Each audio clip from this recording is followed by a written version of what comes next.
Hello and welcome back to Gladiator Free Europe. I am Liam, diving back into the steamy jungles of Southeast Asia with my good friend Russian Sam.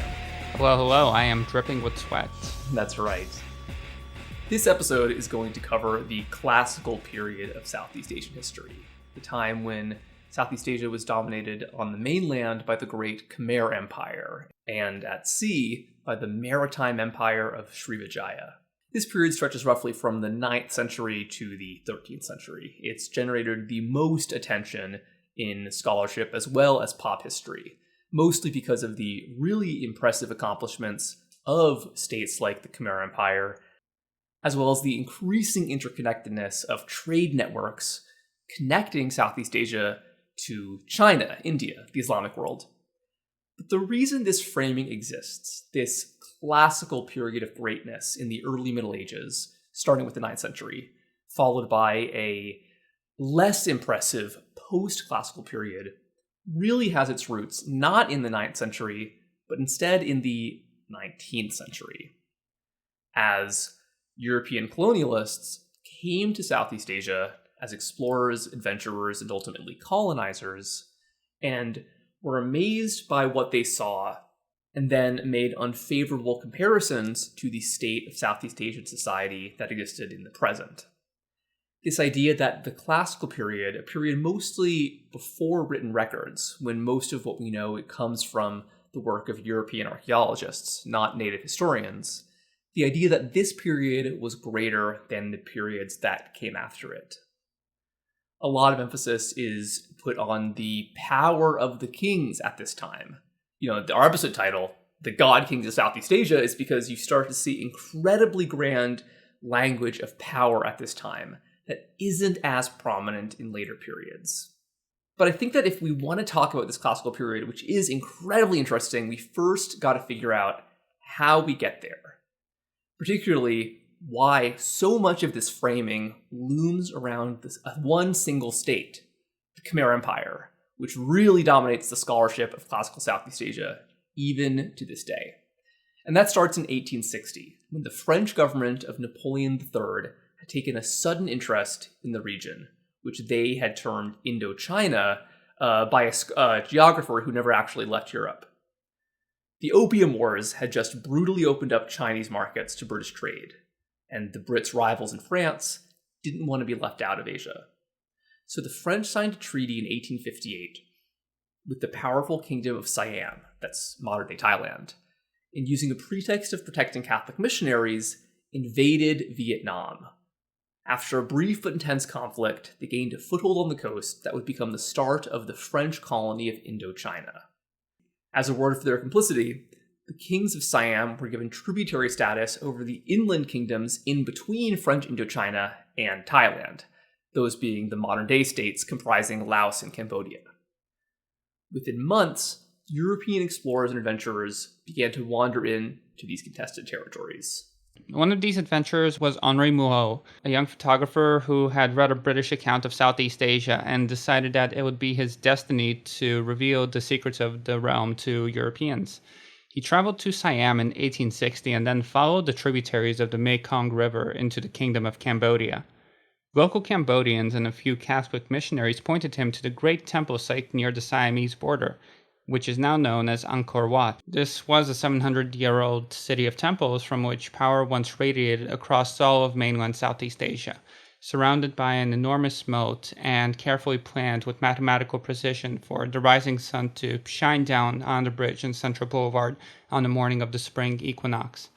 Mo's amazement at the size, beauty, and sophistication of this temple, which was now derelict and covered with vines, would set the tone for European impressions of Cambodia and all of Southeast Asia for more than a century. One of these temples, a rival to that of Solomon, erected by some ancient Michelangelo, might take an honorable place beside our most beautiful buildings. It is grander than anything left to us by Greece or Rome, and presents a sad contrast to the state of barbarism in which this nation is now plunged. At Angkor, there are ruins of such grandeur that, at first view, one is filled with profound admiration and cannot but ask, what has become of this powerful race, so civilized, so enlightened, the authors of these gigantic works? So to many Europeans, including Muo, the beauty of Angkor Wat and the state in which it was now in was proof that Southeast Asia, which they called Indochina, had once been host to great civilizations which had fallen from glory. The mud covering the steppes, the bushes growing out of the stupas, were evidence that local peoples had apparently failed to maintain their own civilization. Therefore, European intervention to reclaim this glory was justified. These innovations would happen with brutal consequences, although we should mention Muo himself wouldn't live to see it. After a quick visit to Long Song, one of the kingdoms that's today Laos, Muo caught malaria and died at a French mission. But his hardworking Cambodian employees traveled back to Bangkok and mailed his writings to publishers in Paris and London. Possibly as a direct consequence of Muo's writing, Napoleon III would break his arrangement with the Thai king and establish a French protectorate over Cambodia, briefly invading Siam itself to gain more territory around the site of Angkor, fortifying it from any potential foreign assault. They knew there was something special about this place, and it became essentially the jewel of French colonialism.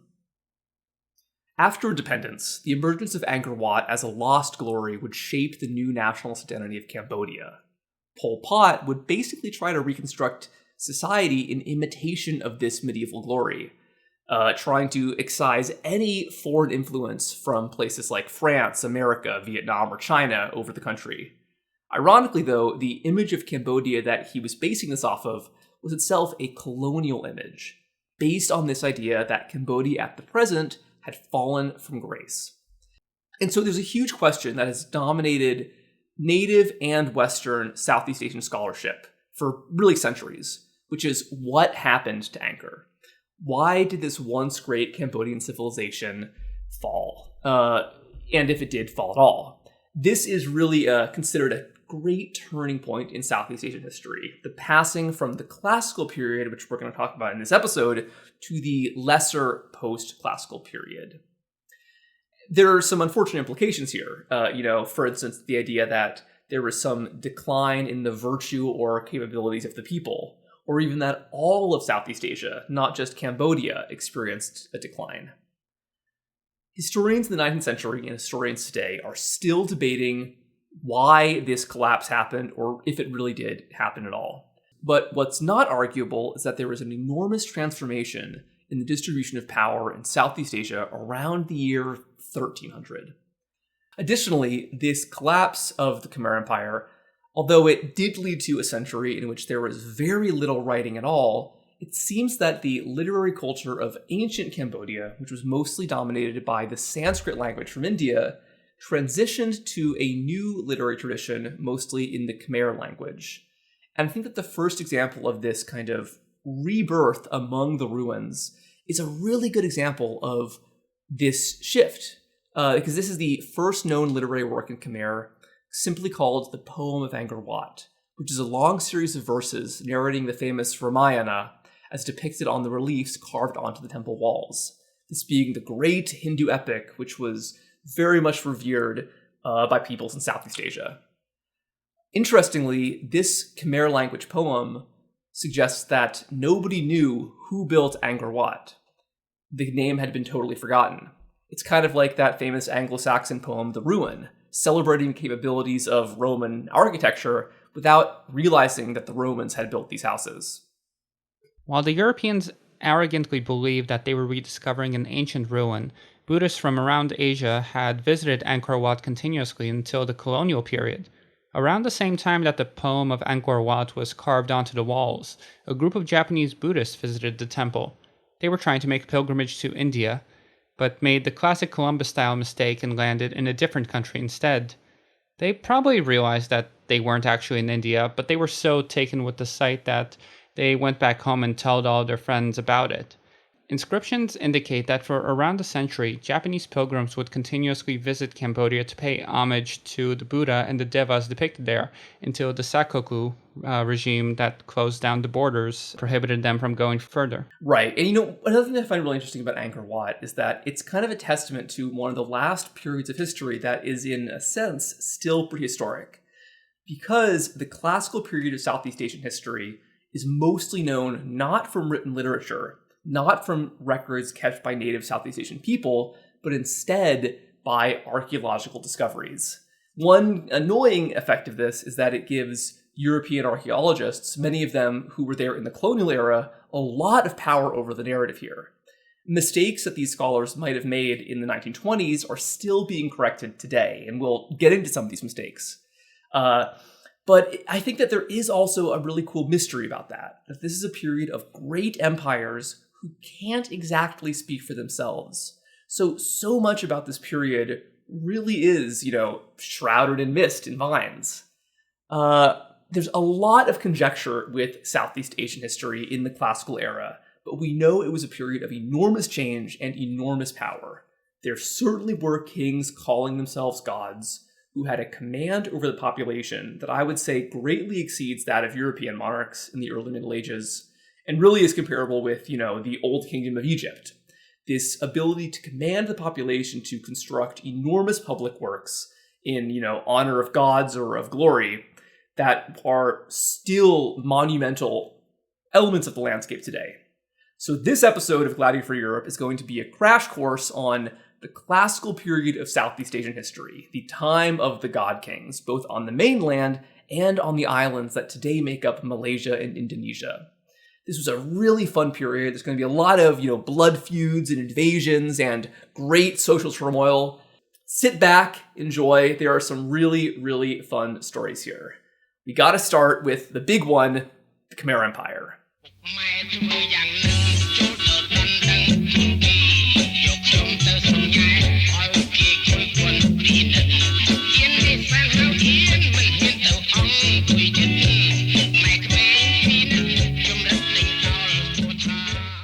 The main thing that you got to know is that this was an empire really marked by, first, a high degree of territorial control, having influence of some kind over most of mainland Southeast Asia, the great majority of it, as well as being capable of really interesting, great social works projects. Huge series of canals, enormous construction of temples and cities, such as Angkor Wat, very developed social services, such as apparently a medieval equivalent of free healthcare for the population, as well as mass enslavement. It seems like just like in ancient Rome, many people, possibly most people in the Khmer Empire were slaves. Oh, you win some, you lose some. Yeah, no, right, yeah. Yeah, in some ways a nice place to live, some ways pretty brutal. It seems like the slaves also mostly came from ethnic minority backgrounds, probably sourced as some kind of tribute from peoples living in the countryside who did not speak the Khmer language of Cambodia. Popular narratives around Angkor and the Khmer Empire really focus on two kings in particular, who we're going to mention here.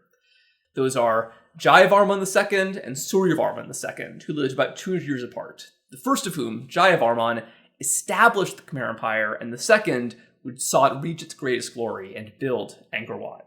So last episode we mentioned that the first clear references to Cambodia are of the kingdoms of Funan and Genla, successive dynasties really only known from Chinese sources, but who clearly had extensive contact with India, as well as going as far west as Rome. We mentioned there are a lot of Roman coins found at Funan and Genla sites, and even some local coins made in imitation of Roman styles. Really shows how interconnected the world was becoming at this time.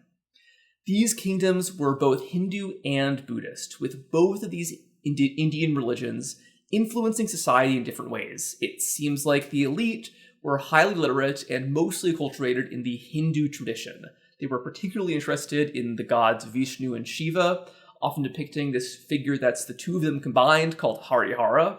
They also had some kind of echo of the Hindu caste system. It wasn't really the basis of society the way it was in many Indian societies, but you start seeing some elites of Genla start calling themselves Brahmins and Kshatriyas. This may also have been used to justify the enslavement of foreigners, but that's, again, all conjecture. Much of what we know about, or what we think we know about Funan and Genla and the Khmer Empire is conjecture. Interestingly, just like the previous dynasty Genla that began as a vassal of Funan, the Khmer Empire probably began as a vassal of the Champa kingdom. today part of Vietnam, the southern half of Vietnam, but which was something quite different back then. We mentioned two kingdoms in the previous episode. These were Funan and Chanla. These were the polities on the territory of what is today Cambodia, which were referenced in the Chinese sources. Once again, pretty much everything we know about these places is a matter of heavy contention, just because there are very few written sources and the archaeological record hasn't been filled out as meticulously. But as far as we understand, these polities had a similar sort of succession go on for quite a while. So Zhenla rose as a result of the weakening of the Funan. Later on, the same thing happened to the Zhenla. It all ended with King Jayavarman I of Zhenla, who ruled until 681. His successor, however, was not a very strong man, and consequently, the Zhenla state was supposed to have fallen apart. And as a result of this, there was chaos in the region for a while and no direct focus of authority. That is, and this would be the state of affairs for over a century until finally another man who decided to take on the title of Jayavarman decided that he would put an end to this. Jayavarman II is considered to be the founder of the Khmer Empire of the classical period, and he chose his king name, Jayavarman, specifically to call back to the reign of the last king of a united Zhenla before that kingdom fell to waste. So again, this is a very common trope we find all throughout history, and especially in this region, where a lot of people are really heavily grasping at different aspects of symbols of authority of previous dynasties and great empires to solidify their own claims. Yeah, and at this time, he was Jayavarman II came out of a region of modern-day Cambodia that was today under the control of Champa, which you mentioned is the Austronesian-speaking kingdom of South Vietnam. He seems to have initially began expanding his realm underneath the authority of Champa, but then was able to bring under his control many independent small polities of Khmer people, and then proclaim himself an independent king, no longer under the influence of Champa. And we should say, not just a king, but a god king, using the Sanskrit word Deva Raja, which is literally God King.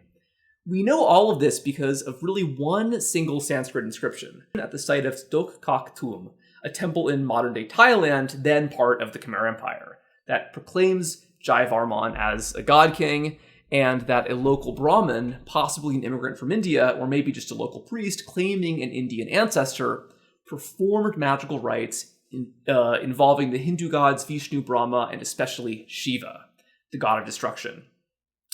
A penis-shaped statue called a lingam, kind of a holy Hindu phallic object, was dedicated to both Shiva and to Jayavarman, possibly indicating that his specific god-king form was Shiva, given that association. Future generations of Brahmin kings were actually implored to constantly perform sacred sites at this phallic object and in hopes of preserving the line of descent from Jayavarman II to future kings. We mentioned that there's a lot of interesting questions and historical mistakes that have been made about Southeast Asian history. I think the most obvious of these is that the word used in, I believe, later Khmer sources, that the word used in Sanskrit to describe the Cham people here, the former overlords of the Khmer Empire, was Chvea, which previously was misidentified with the island of Java, hundreds of miles to the south in Indonesia. Early historians thought that when Jayavarman II established an independent dynasty, he was declaring independence not from the king of neighboring Champa, but instead from a Javanese king far to the south. This is no longer widely accepted, due to the fact that many other references to this place, Chvea, were seen to mean Champa, right next door. We should mention, though, that the idea that there would have been strong Javanese influence over Cambodia is not totally without merit, because close analysis of the art and architecture of the early Khmer Empire shows that there does seem to have been a strong influence from early Indonesia and Malaysia, which is interesting because Cambodia and Malaysia aren't that close together. You've got to travel through hundreds of miles of Thailand to get there. But still, there was this really interesting overseas influence. And so Khmer contact with Java, as well as Tang China up to the north, led to the expansion of Buddhism across the growing Khmer Empire. Although Buddhist traditions had been present in the region for centuries, the influence of monks from overseas led Buddhism in the Khmer Empire to become distinctly Mahayana. This is the school emphasizing the universal path to Buddhahood, based on the expansive canon of books known as the Sutras, which were composed many centuries after the Buddha's death. And about a century after the time of Jayavarman II, his successor Indravarman built a temple known as Bakong, as a ziggurat-type structure that looks a lot like the later temple at Angkor Wat, but especially like the Javanese temple of Borobudur, one of the most remarkable sites in Indonesia and possibly the most famous ruin in Southeast Asia after Angkor Wat. Yeah, we're going to talk about Borobudur and Indonesia in a second, but before we leave the mainland for now, we should probably talk a little bit about what's happening to the east, especially the modern nation of Vietnam. Vietnam was incredibly disunified in this era because there were really two significant kingdoms in the classical era. There was Dai Viet in the north in the later classical era, and then of course there was Champa in the south. By the end of the classical era, Champa would have been reduced pretty significantly. Eventually, of course, there would become a single Vietnamese state centered around the north in the Red River Valley, a Vietnamese-speaking state. But Austronesian-speaking Champa would remain pretty important in this period. We mentioned that they speak an Austronesian language. This is from a family of languages that's spoken all the way from Madagascar in the west to Hawaii and Easter Island in the east. It's the language of the Polynesians, the Melanesians, the Micronesians, as well as most peoples in maritime Southeast Asia, as well as the indigenous peoples of Taiwan. But interestingly, there's also a pretty unique mainland community of Austronesian speakers, which is the Cham people of Champa. At the end of the first millennium, during the classical era, they were in charge of really one of the primary kingdoms of Southeast Asia. Champa was a really big player. And what's especially interesting about Champa is that although they were never as successful as the Khmer Empire, they didn't have these great public works that we know of, these huge temples. What they did have was very extensive contact with the outside world, particularly with maritime Southeast Asia. Historically, historians of Champa assumed that because they speak a language related to that of the more populous Indonesia and Malaysia, they must have been founded from settlers from those places. But interestingly, recent research indicates that actually the flow of ideas and languages happened in the other direction. It seems that Champa actually was kind of a motherland for many peoples who would later settle in Indonesia, most significantly the peoples of the Indonesian province of Aceh, in the north of the island of Sumatra. It appears that around the same time the Khmer Empire was coming together, people from Champa settled in Aceh, establishing a new dynasty. There would be permanent ties between Champa and Aceh, as well as other parts of maritime Southeast Asia, for many centuries, which means that in a lot of ways, new ideas entering mainland Southeast Asia from the islands would usually come through Champa. One of these ideas, which would come in a little bit later, is the religion Islam, as Aceh in the north of Sumatra would become the most strongly Muslim part of Indonesia, both in the classical period and today. But Aceh in this period was not yet that influential. It was simply the westernmost port of Sumatra. Sumatra at this time was mostly dominated by a city in the south, known as Palembang, because this city in the south would be the seat of one of the most interesting empires in this period. An empire not drawing its power from tilling the soil and mass enslavement like the Khmer Empire, but instead from mastery of the seas. Last episode, we mentioned a Chinese monk named Yi Jing who visited the island of Java around the year 700, a century before the rise of the Khmer Empire. and was amazed by the influence and discipline of the Buddhist monks on the island. There is almost no remnant of this Buddhist heritage in Indonesia today, unfortunately, but for hundreds of years, the islands of Java and Sumatra were ruled by dynasties that were not just very Buddhist, but also decidedly more Buddhist than Cambodia or Myanmar. Today, this dynamic is totally flipped. The most important state of maritime Southeast Asia at the close of the first millennium was Srivijaya, which was probably the first Dasyocratic empire that was based out of Sumatra. The historic record of Srivijaya is a bit problematic, like we've mentioned for all the other kingdoms. All that we know for certain comes from a large handful of inscriptions across the Middle Ages, which were translated during the First World War period by a French archaeologist named Georges Sand, who is really one of the big honchos of classical European historiography of Southeast Asia. The the earlier archaeologists, of whom Seds was the most renowned specimen, believed that Srivijaya was the name of an individual person, meaning the Great Vijaya, because Vijaya is a Sanskrit word that means victory. Oh yeah, and just to jump in here, the kingdom of Champa I just mentioned, their capital was actually called Vijaya. That's how common of a word it was. Yeah, so it could be either just victory or it could be a personal name. But Sedez, he believes that if you compare the name of the Chinese references to a place called Sanfo Chi and the Arabic references to a place called Zabaj, this would suggest that Srivijaya is indeed a place name. Both of these terms described an island in between India and China, and the Arabic sources mention that the place was ruled by a single Maharaja. The more recent scholarship has revised a lot of what the first historians and archaeologists of Southeast Asia thought, and recent scholarship suggests that Srivijaya may have been something quite different from a kingdom in the medieval European sense, but was instead a very loose federation of hereditary monarchies, maybe closest to the Holy Roman Empire. There was no hard line between vassals and tributaries, and power was probably codified through marriage alliances and extortion rather than laws or permanent institutions. Historians of Southeast Asia call this kind of system a mandala, which we mentioned in the previous episode briefly, after the Buddhist artworks of concentric geographic shapes that usually didn't depict Gautama Buddha in the middle, with the other Buddhas surrounding him, and then other holy people on the road to enlightenment around them.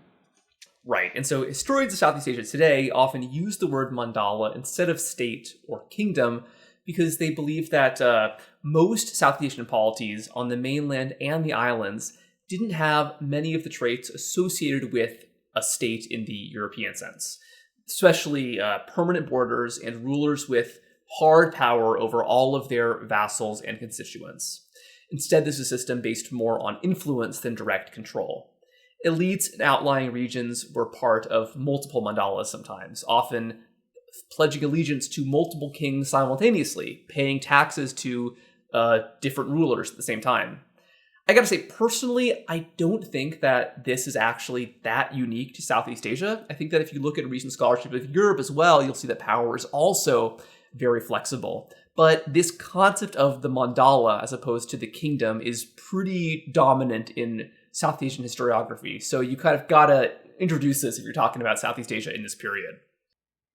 Yeah, it's part of the same package of ideas that, which is part of the long-standing debate about just how Indian all of these states were that we briefly touched on in the previous episode, which was, once again, something sort of vaguely, something that's a bit analogous to the Norman question in Russia. Like, it's not that there's a question of Indian influence, it's more that to what extent did this Indian influence exist? Was this a product of local kingdoms taking on Indian advisors and adapting Indian modes of thought and technologies to their own needs? Or was this more outsiders imposing their will onto the locals? The current scholarship suggests that the former is the more likely option, but in Seta's time, it was more in the opposite camp. Yeah, there's two historians of Malaysia in particular and Srivijaya that really dominate the field. These are the husband and wife couple, Leonard and Barbara Watson Andaya. They described Srivijaya as not an empire in the sense that Rome was an empire, a place with a shared civic identity and a single official language, but instead more of just a confederation of trade cities and local kingdoms vowing allegiance to a single god king, sending regular tribute and giving favorable trade deals to local merchants. It seems that the king himself did not have very much power over this empire, despite, considering himself divine. Instead, it seems that the merchants and sailors really held all the cards here, which is interesting. And archaeological and inscriptionary evidence shows that this kind of maritime empire that existed was really significant. Srivijaya had influence all over modern-day Indonesia and Malaysia, as well as the Philippines and parts of mainland Southeast Asia, like Champa. Much of this was just simple trade influence, like merchants were active overseas. But the Chinese record suggests that many of these cities saw themselves as part of this permanent network. Another comparison might be the Hanseatic League in Europe, if the Hanseatic League had a guy in charge who called himself a god. One of the vassal states that we know of is a place called Langkasuka in the Malay Peninsula. Chinese and Indian records suggest that this place existed both before and after the Srivijaya period, but from around 800 to 1200, it was a part of this network. It had its own king and seemed to have conducted independent trade relations with China and hosted Chinese Buddhist monks. How this network came to exist under one Sumatran king is a mystery, but historians like Barbara Andaya, in analyzing later examples of empire building in Southeast Asia, believe that the one really important factor here was an incredible group of people called an Orang Laut. Right. It's kind of somewhere between an ethnic group and a way of life. The Orang Laut were and still are Southeast Asian sea nomads, people who speak dialects of the Malay language and historically have served as merchants, fishermen, pirates, or even pirate hunters in service of various kings. They're like if the Pirates of the Caribbean somehow consolidated into a nomadic lifestyle that was passed intergenerationally for 1,000 years. They could have been hired by rulers in Palembang as muscle to guarantee merchant rights initially across Sumatra, first creating a network around that island, and then expanding beyond to Borneo, Sumatra, the Malay Peninsula. So they were basically naval Cossacks. Yeah, naval Cossacks, that's perfect. Yeah.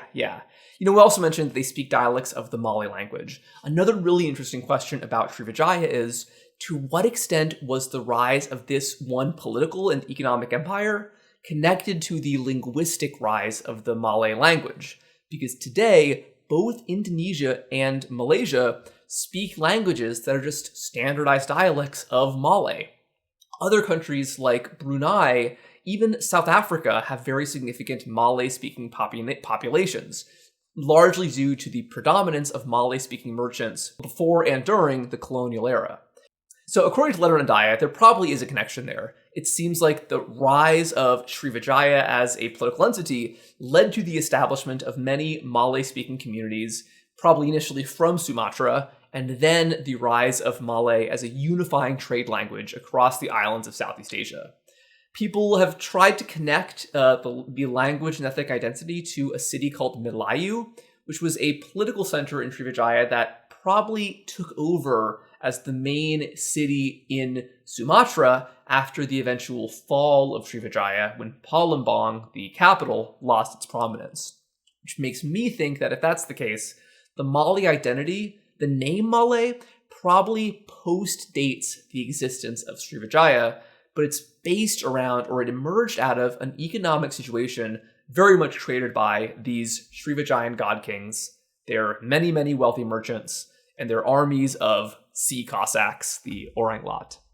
To wrap the Srivijaya section off, whatever you might call Srivijaya, be it a kingdom, an empire, a confederation, or whatever else, it probably marks the ancient trade networks of Southeast Asia reaching their full maturity and creating economic bonds within the region and beyond that would survive well until the present. Yeah, one interesting effect of this is that this is probably connected to the standardization of Mahayana Buddhism, that's basically Chinese Buddhism across the region, as well as an increased worship of Vishnu by Hindus and even some Buddhists.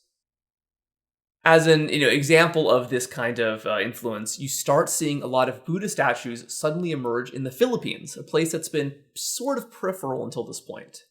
You also start seeing Malay-speaking communities really become permanent fixtures of the island more broadly. Like I said, on the island of Borneo, the Kingdom of Brunei is very Malay-speaking today. That's probably because of Srivijaya, even if the name Malay didn't exist yet. But, despite all of this great power of Srivijaya, all was not necessarily peaches and roses for these god kings, because they did have two rivals who were getting increasingly powerful across the 9th, 10th centuries. First, the Cholas, those Tamil-speaking South Indian Hindus you mentioned before, who are traditionally understood as the most outward-looking polity of Indian history, because they exerted a lot of direct influence over Srivijaya and beyond. But another rival was closer to home. This was the kingdom of Mataram on the island of Java, right across the straits, right next to Sumatra. Mataram was itself a much smaller maritime mercantile power, and also a big pirate power that we can probably assume the Srivijaya saw as kind of a remora on their much larger body. It shaped itself in imitation of Srivijaya, probably adopting the name God King for their ruler from Srivijaya. But just like with Srivijaya, the sources here are so fragmentary, we don't really have any solid evidence about when and how this kingdom appeared. What we really know is that it had a king who probably drew more of his power from agriculture than from trade, unlike the God King of Srivijaya. But again, we don't really know who this king was or who he came from.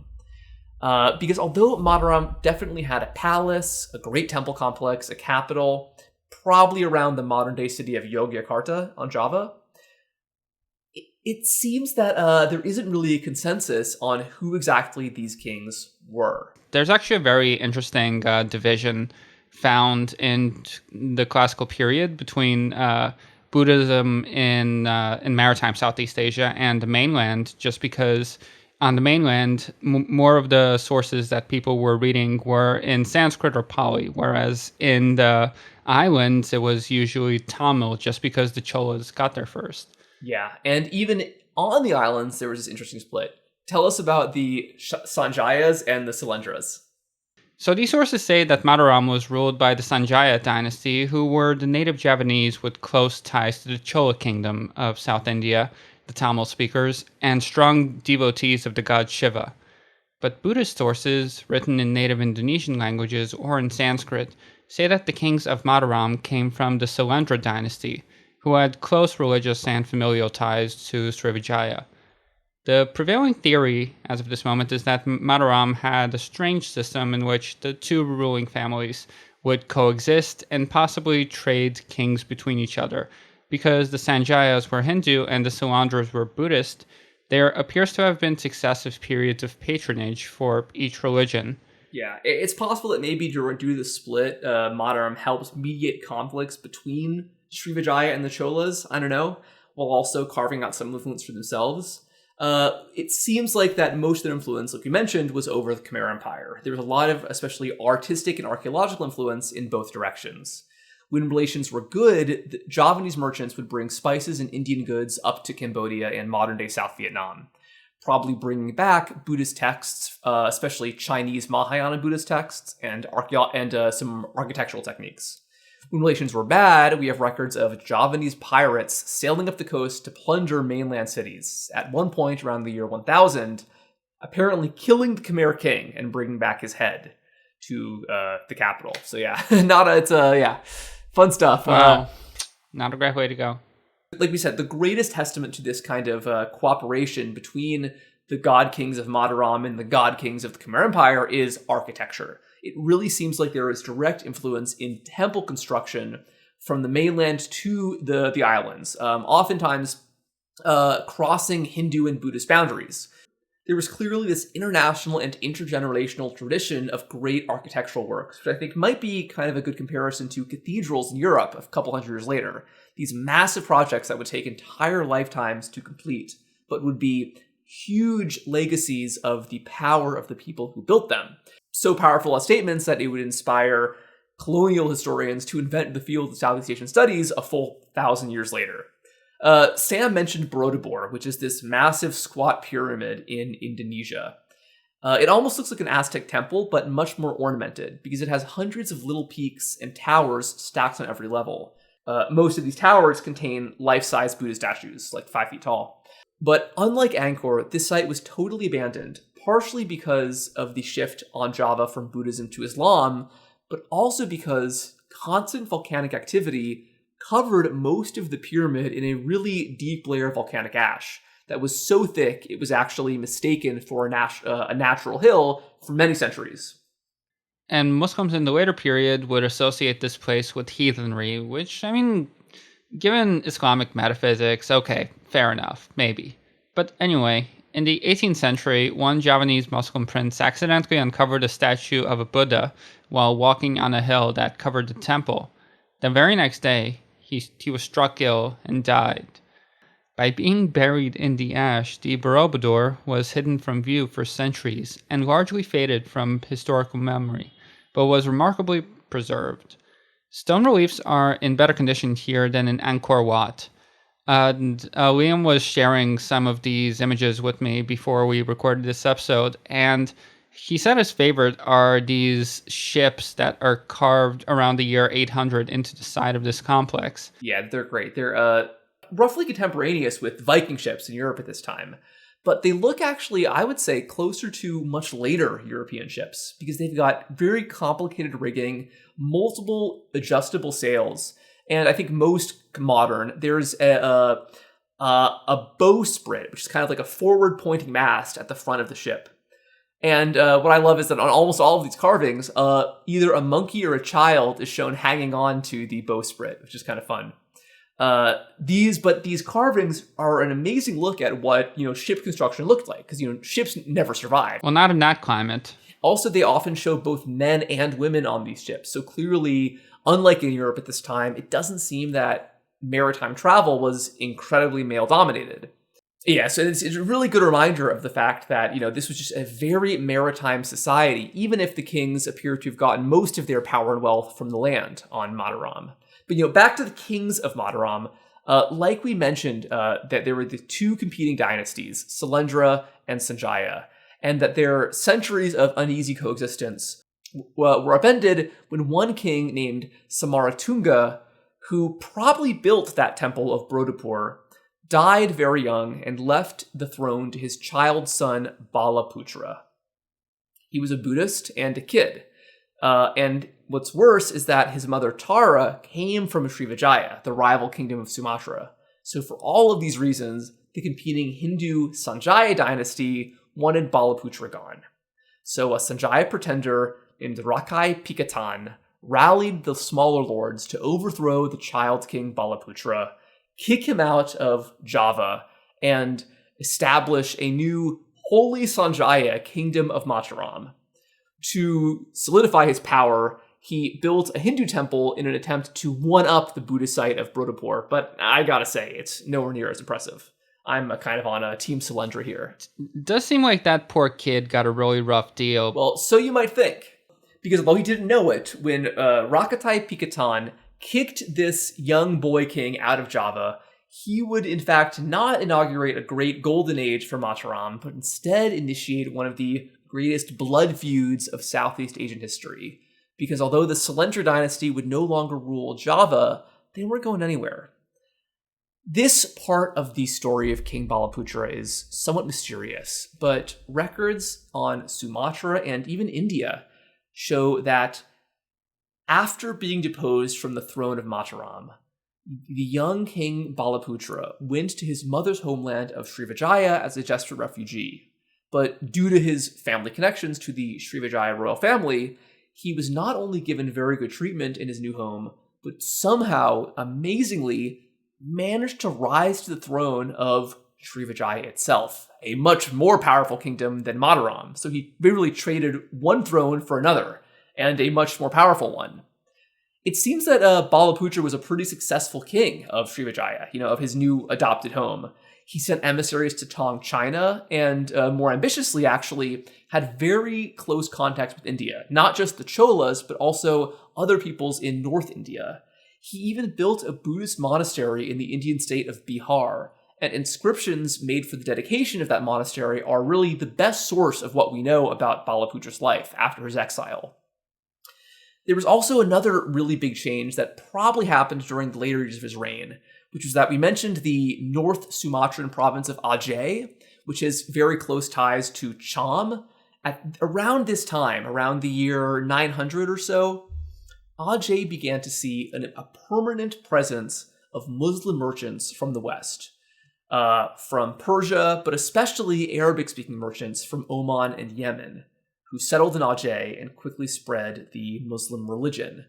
Starting around the 10th, 11th century, Aceh would become a Muslim part of Sumatra. From here, Islam would radiate across Southeast Asia, probably through the trade networks established in this era. But, even though they failed to get rid of the Seleucid dynasty, Mataram under the Sanjaya dynasty would still manage to grow in influence modestly. They would finally successfully subjugate all of the other smaller lords on the island of Java, and they would also use some kind of marriage diplomacy to bring the island of Bali into their orbit.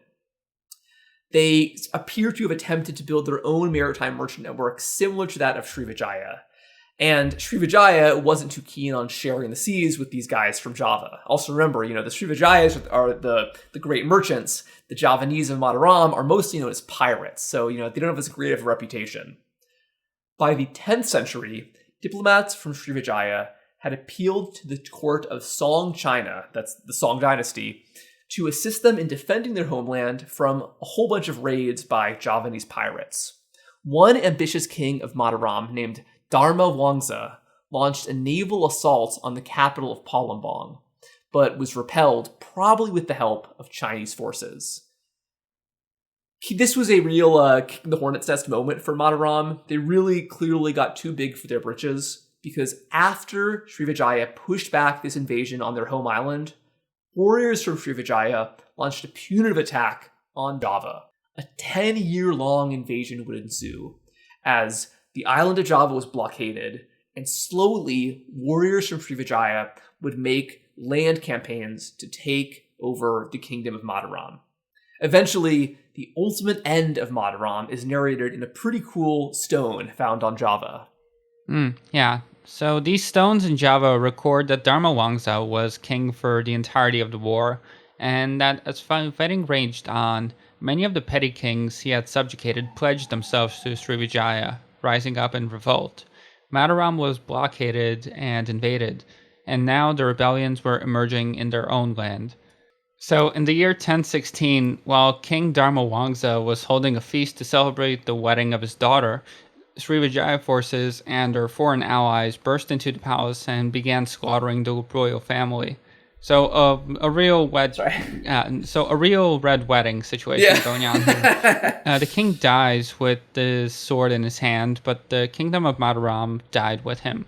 Right. It seems like his nephew, a Buddhist named Arlanga, survived this bloodshed and was able to found a new kingdom called Kahuripan under strong Srivijayan influence. But Java would not be a great maritime player for many centuries until the rise of the Majapahit Empire. But that's for another episode.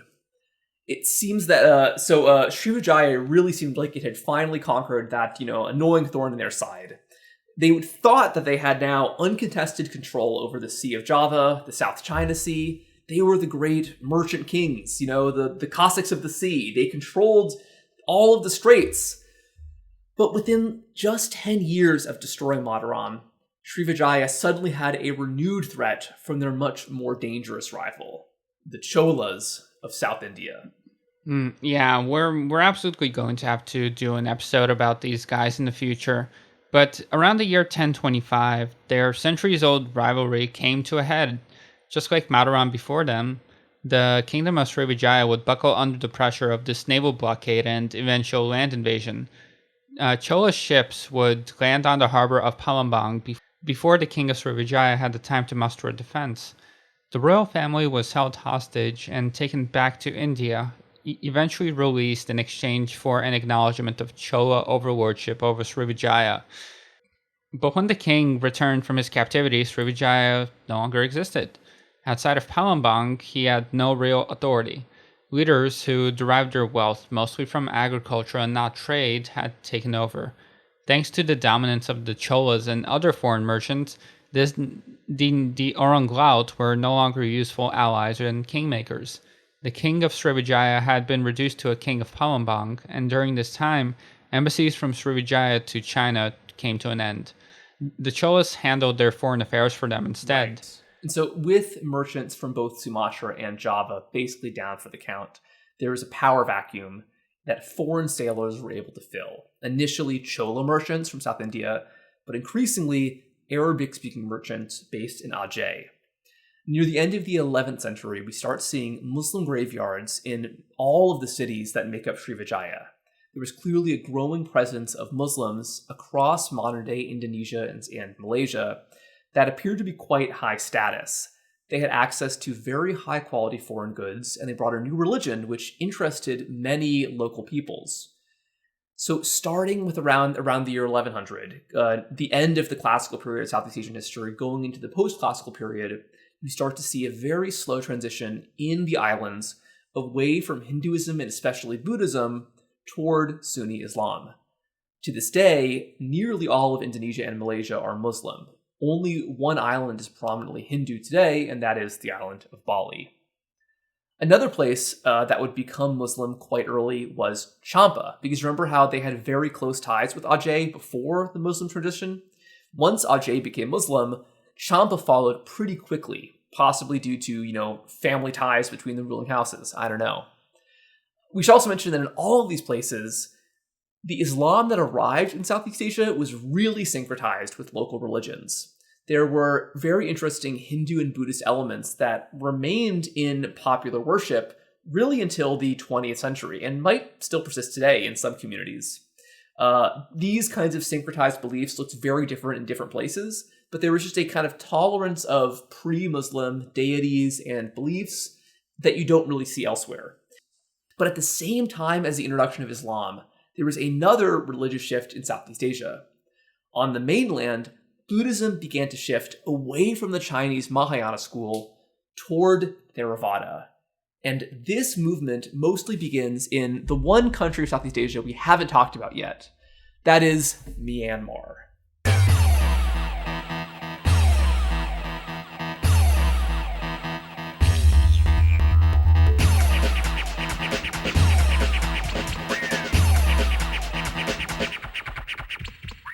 Just to remind you guys where we are, it's the beginning of the 11th century. It was just a few decades before the Normans would take over England and the Turks would enter Anatolia.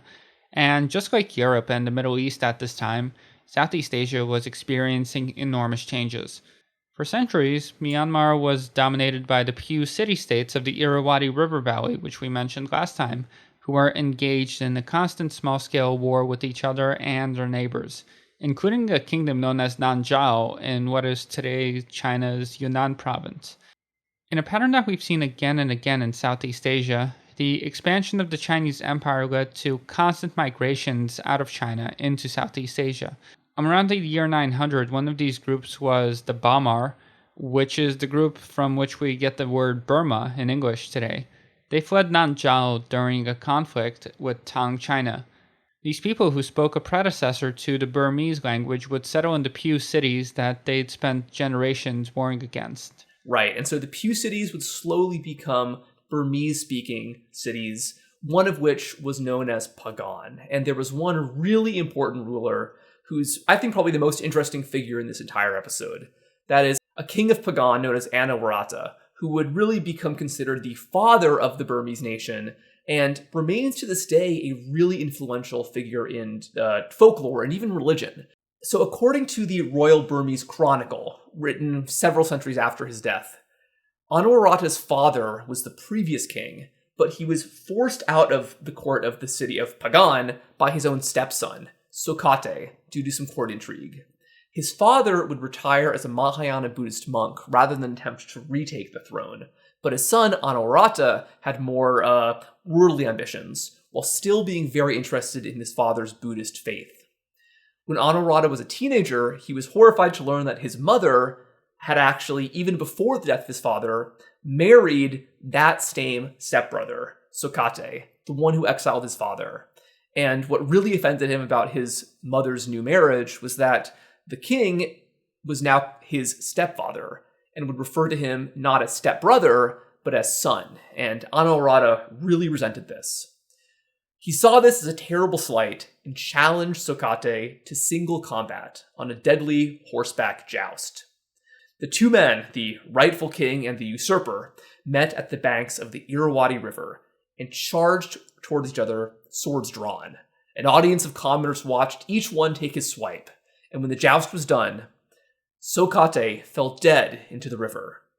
Anawrahta would proclaim himself king of Pagan and soon expand his realm across all of the Pew cities in the Irrawaddy Valley, but he wouldn't stop there. He'd keep moving into other provinces of people speaking other languages like Mon and Shan, basically creating essentially the modern Burmese state, establishing a realm pretty contiguous with modern-day Myanmar. He would enter Burmese folklore, like we said, kind of as a local version of King Arthur, but with a lot more religious significance. He had his own Knights of the Round Table, who would become incorporated into local Burmese Buddhism as gods. Under Anawrahta, the growing Pagan Empire would exert pressure over its neighbors, particularly the region of Dvaravati, which was either a kingdom or a set of principalities in Thailand. They didn't yet speak Thai, but rather a Mon language spoken in Myanmar today, and they were probably under the protection of the Khmer Empire to one extent or another. And finally, a war broke out between the ancient Khmer Empire and the ascendant Pagan over control of the Chao Phraya river valley, in which both sides would lose. Khmer control would recede over central Southeast Asia, while Pagan would turn its attention west. And so, a generation after the war with Srivijaya, the Chola Empire was now at war with Sri Lanka, the only remaining Buddhist kingdom in South Asia at the time. Emissaries appealed to other Buddhist kingdoms for help, including Pagan. Anawrahta answered by sending ships full of supplies to break the Chola siege, including Buddhist texts to strengthen their spiritual resolve. The king of Sri Lanka managed to survive this invasion by the Cholas, and in thanks he sent his own Buddhist resources toward Pagan. For centuries, Sri Lanka had been the sole home of Theravada Buddhism, a tradition which was older and more orthodox than Mahayana Buddhism. Theravada Buddhists are less optimistic about the potential for any given person to become enlightened, and so they emphasized personal morality and charity instead of spiritual accomplishments. In the final years of his reign, Anawrahta declared that Theravada Buddhism would be the single official religion, leading to a campaign to break up the power of the older Mahayana monasteries and found new ones under his control. Interesting English Reformation echoes here, using like the breakup of monasteries as a political tool. Oh yeah, absolutely. The new monasteries, yeah. So his new monasteries would spread rapidly across all of mainland Southeast Asia, first into the contested Dvaravati lands and then into the heartland of the Khmer Empire itself, leading to a religious shift, like we mentioned, from Mahayana Buddhism to Theravada Buddhism, even in the enemy Khmer Empire. But one other really big change happens in Southeast Asia at this time. One of the most permanent changes of this entire episode. Because how I mentioned that both the Khmers and the Burmese would basically lose the war over Thailand? A third group would win. As you could probably guess, that third group was the Thais. Because starting in the earlier centuries of the first millennium, Thai-speaking peoples originating in Southeast China would slowly expand into neighboring Southeast Asian countries. It's the same pattern that we saw with the Burmese and with the Pew people before them. A slow migration out of China, probably in response to Chinese statecraft. First, some Thai-speaking peoples arrived in the Khmer Empire in what is today Laos. Others went into Myanmar in the Shan state. But then around the year 1000, they appear to have settled in Thailand proper, the Chao Phraya River Basin. Only one narrative has actually passed down about how this transition happened, although historians have their doubts about its accuracy. In this folkloric account, A great flood washed over the world, and only 3 men survived, the 3 men being ancestors of all of the world's royal houses. The 3 men were lonely and appealed to the gods for something to keep them company, so the gods sent down a buffalo. One day, after many years of friendship, this buffalo died, but out of its nostril grew a vine, and from this vine grew 2 gourds. One of the 3 kings, a guy named Kun Baram, cracked open the 2 gourds, and from them emerged 2 peoples. The first were the indigenous peoples of Southeast Asia, like the Mon and the Khmer, and out of the second gourd came the Thai. The king decided that these 2 peoples would be his people, but he liked the Thai best of all. So he taught the Thai secrets of music and writing and religion and made the Mon be their servants. Interesting kind of, ethnic politics here. Very, this kind of medieval narrative. Yeah. Obviously, it tells us, unfortunately, nothing about how this transition actually happened, this transition toward a Thai-speaking Thailand, but it shows how medieval Thais and Laotians would kind of see themselves as rightful rulers of a place that had other ethnicities living there. The more plausible belief people think is that in a process more parallel to the introduction of Germanic languages into the former Roman Empire, you start seeing Thai-speaking peoples enter the Khmer Empire, that being the Dvaravati region, possibly initially as military auxiliaries or settlers working not against the Khmer king, but on behalf of the Khmer king. They probably initially were ruled by Khmer-speaking nobility, but over time began to become locally autonomous and develop their own traditions of kingship and nobility. Along the Chao Phraya River, the Thai would mostly assimilate the local Mon peoples, eventually creating a mostly homogeneous Thai-speaking population along the river, not in the hinterlands. But they would incorporate a lot of cultural traits of the Mon, especially Theravada Buddhism. The rise of the Thais and the eventual emergence of the medieval kingdom of Ayutthaya is traditionally associated with the corresponding decline of the Khmer, another parallel with Rome and the barbarians. But just like with Rome, it's a much more complicated story than these barbarians overthrew an empire. Instead, it really seems like there was a slow and very complicated decline in the Khmer Empire, in which the Thais were basically there to pick up the pieces. Eventually, by the end of the classical period, Thai-speaking nobility had become effectively autonomous. Several independent kingdoms had emerged in the former territory of Dvaravati along the Chao Phraya River, and a lot of these Thai-speaking kings were starting to call themselves Devarajas, which is a title that was probably invented by the Cambodians. So, even when the Khmer Empire was fading, their institutional legacy was still very strong. We can't speak with much certainty over why the Khmer Empire fell, or to what extent it really did fall. If this was mostly just because most of the reason for this, this narrative of decline is the fact that written references very quickly dry up, both external references to Cambodia and native Cambodian accounts. So it does seem like there was some kind of societal decline, but just from looking at the outside, it's very hard to say what did it. One common suspect, which I think we know too little to say for sure, but possibly might have led to disunity, which could have contributed to decline, was the transition from Hinduism to Buddhism in the Khmer Empire.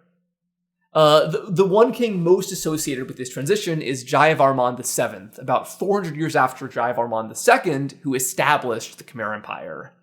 Interestingly, at a time in Southeast Asia when every Buddhist was becoming Theravada, he insisted on converting from Hinduism to the Mahayana Buddhist school, which again was already on its way out. Kind of an interesting choice and possibly a tactical mistake. He would reconsecrate his grandfather Srivijaya. Suryavaiman's temple of Angkor Wat as now a Buddhist site, and change his title from Devaraja to Dharma Raja, which sounds a little more Buddhist. He would antagonize Hindus by that reconsecration, but would also antagonize the Buddhist establishment by insisting on Mahayana scholarship, even though that Theravada Buddhists often consider Mahayana texts written centuries later than the Buddha to be heretical. So this decision, this political shift, probably was somewhat chaotic. Even though otherwise Jayavarman was a very strong king, it seems that this religious shift might have led to increased tensions between the kings and the nobility. He died, the king that succeeded him would reassert Theravada power, but that would just annoy the Mahayana Buddhists. And so around this time, it seems that possibly as a consequence of fighting between kings, clergy, and nobility, regional authorities like the Thai clans and the Cham in the east would become independent once more. So by the early 13th century, the great Khmer Empire had shrunk mostly to the modern borders of Cambodia, borders it would keep for about 800 years. The former territory of Dvaravati in the west was now becoming several independent Thai realms that would eventually consolidate into a new great kingdom, that being Ayutthaya, which in many ways was the successor to the glory of the Khmer Empire, ruled by a Devaraja in the Khmer tradition. So, in a sense, by around 1230, the modern map of Southeast Asia was really starting to come together. We start to see increasingly stable, medium-sized kingdoms on the mainland. The islands were still really disunified politically, but increasing trade ties and the growing role of Islam would, in many ways, keep the steady states of Indonesia and Malaysia as interconnected as they had been in the time of Srivijaya. Right, and so we're seeing kind of the end of this classical world here, but just like the classical world of Europe, these political and institutional traditions of Srivijaya and the Khmer Empire would have a really interesting lasting effect. And so, even though we have very little written records from the classical period, in the post-classical era, we start to see records develop that look favorably on this classical period, something that European scholars would notice and draw some nasty implications from. I think it's really interesting to see kind of this classical to post-classical transition, especially because it looks a lot like Europe, maybe 1,000 years earlier in the fall of Rome, when a new world kind of emerges, a new system of politics, religion, and trade emerges out of the one that came before it, but is incredibly indebted to this previous world. We're starting to see a new world in Southeast Asia dominated not by the Khmers and not by Mahayana Buddhism, but by the Thais and by Sunni Islam. Really a remarkable transformation. But beneath the surface, so much of Southeast Asian society and so much of the language of power used by the rulers harkens back to these classical empires, the era of the god kings. And I think it's just really interesting to see how Southeast Asia is a place that's so big and so diverse, but can be the site of very rapid changes across the entire region. And I think that this is so clear in the classical era when temple styles in Java look so similar to temples being built all the way in Indonesia and Vietnam. It's just really remarkable. Well, yeah, Sam, thank you for joining me for this one. This look at, early medieval Southeast Asia. I've just been really, really into South Asian history for the last few months. I think it's just a super interesting region. It's a region that I knew very little about until this year, and I'm really glad that I started reading about it. I think it's a place that deserves so much more attention from fans of history in the West, so much more respect, I would say. It's just a really, really remarkable part of the world with histories and traditions and incredible monuments, just as impressive as those in Europe and the Middle East, I'd say. It's just a really remarkable area, and I'm excited to keep learning more. Yeah, and you got any thoughts, Sam, before we close out? Yeah, and I'm just glad that you're here to inform me about all this great stuff and give me suggestions for reading so I can learn about an area that I'd neglected for most of my life. Yeah, I think a lot of people neglect Southeast Asia, but it's so cool. And much like, it's similar to the Middle East or Central Asia, it's such a crossroads. So many, different civilizations come through there, and that's just super cool to me. But hey, you guys listening, if you're liking this podcast, give us suggestions about future episodes, particularly with Southeast Asia. We're both total outsiders to this area. We don't want to misrepresent anything. If you have any suggestions or ideas or corrections about Southeast Asian history, let us know. We want to be as interesting and as accurate as possible. Also, if you happen to know about more recent Southeast Asian history, if you have family from there, if you have any stronger connection to the islands than we do, the islands in the mainland than we do, please, let us know. Let us know about any topics you might want to hear about, any suggestions of ideas. It's just really fun.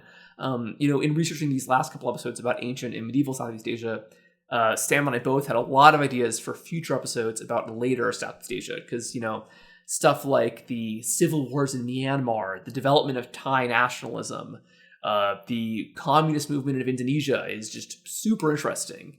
Again, it's just like a super, super cool region. There's so much going on there. So much is happening in Southeast Asia at once. I had a lot of fun with this, and I hope you guys like listening to this. Just one final closing thought, I guess, is that it's also a bit remarkable just how long these narratives and symbols have held up. I'd say much more than in any other part of the world. It's just crazy to think about the fact that the Khmer Rouge government changed the national flag to, a picture of Angkor Wat on a red background. And it's just, can you imagine any kind of regime anywhere in the world doing that? No, right, yeah. You see, the use of medieval and ancient imagery in, German and Italian fascism for sure. But I think it does seem to. I think that the medieval past seems to linger more in Southeast Asia than in Europe. I think partially because of this European idea that the classical era was this period of greatness and that everything else that followed was lesser. I think that's nonsense personally, but I can see why that's a strong idea. And every culture has some notion of a glorious past. Part of why I want to dig into modern Southeast Asia is that I think I'm always interested in the role of, ancient history in modern politics.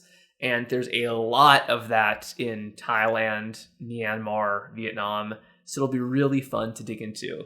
And I guess with all that being said, join us soon for Gladiator for Europe. We're going to take a break from Southeast Asia for the next few weeks, but we're definitely come back to this place because it is really fun. And I guess that's it. Gladiator for Europe signing off. Bye-bye.